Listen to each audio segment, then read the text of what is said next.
दादा, अरे 7 दिवसावर आले लग्न, सगळी तयारी झाली, पण फर्निचरचं काय?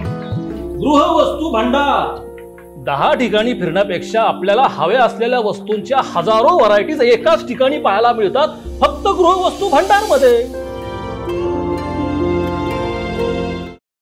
संगमनेर नगर परिषदेची रणधुमाळी आता सुरू झाली आहे. मात्र दोन्ही राजकीय पक्षांना उमेदवारी देताना नाकी नऊ येऊ लागलेत. पदवीधर मतदारसंघाचे आमदार सत्यजित तांबे यांनी निवडणूक आपल्या हातात घेतल्यानंतर त्यातील इच्छुकांना आणि जनतेची पसंती असणाऱ्या उमेदवारांना उमेदवारी बहाल करण्यात आली आहे. मात्र त्यांच्यासोबत शिवसेना उद्धव ठाकरे गट नाराज असल्याचं बोललं जातंय.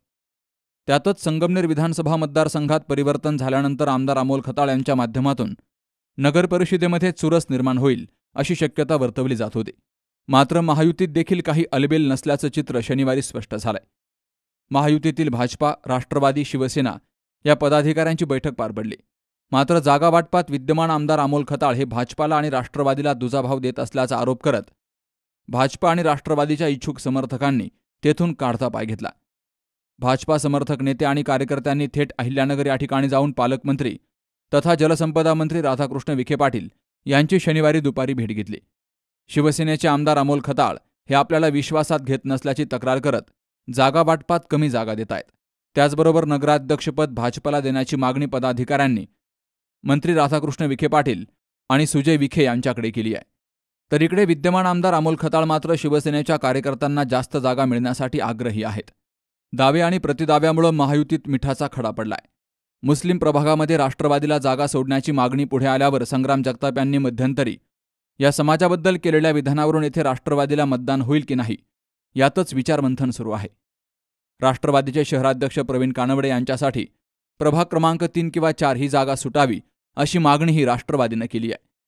माजी खासदार सुजय विखे, मंत्री राधाकृष्ण विखे पाटील यांनी संगमनेर विधानसभा मतदारसंघात लक्ष घातल्यानंतर 40 वर्षांनंतर संगमनेरमध्ये सत्ता परिवर्तन झालं. मात्र हे परिवर्तन महायुतीच्या पचनी पडताना दिसत नाहीये. अवघ्या काही तासावर उमेदवारी अर्ज दाखल करण्याची वेळ येऊन ठेपली आहे. मात्र महायुतीमध्ये अनेक मतभेद असून काही इच्छुक समर्थकांनी लढण्याची इच्छा असून देखील आत्ताच मैदान सोडून दिलंय. महायुतीमध्ये नसलेला एकोपेपणा, नगराध्यक्षपदाचा चेहरा कोण, जनतेतला चेहरा नाही, ऐनवेळी आयात केलेला उमेदवार नको, उमेदवारी दिल्यानंतर प्रचार कधी करायचा, राजकीय रणनीती नाही, या सर्वांच्या अभावामुळे महायुतीला संगमनेरमध्ये वातावरण निर्माण करता आलं नाही. याचा थेट फटका 2 डिसेंबरला होणाऱ्या मतदान आणि 3 डिसेंबरला होणाऱ्या निकालावर होणार आहे, असं बोललं जात आहे.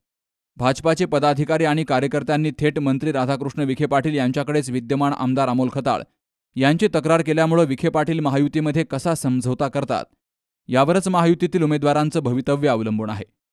अन्यथा संगमनेरमध्ये महायुतीला नगरपालिका निवडणुकीत मोठा दगाफटका होण्याची शक्यता निर्माण झाली आहे. बाबासाहेब कडू, सी न्यूज मराठी, संगमनेर. आपण आपल्या गाडीची सर्व्हिसिंग रेग्युलर करतो, मात्र आपल्या शरीराच्या सर्व्हिसिंगचं काय? तर काळजी करू नका, कारण संगमनेरमध्ये आपल्या सेवेत दाखल झालंय ॲजिलस डायग्नोस्टिक्स.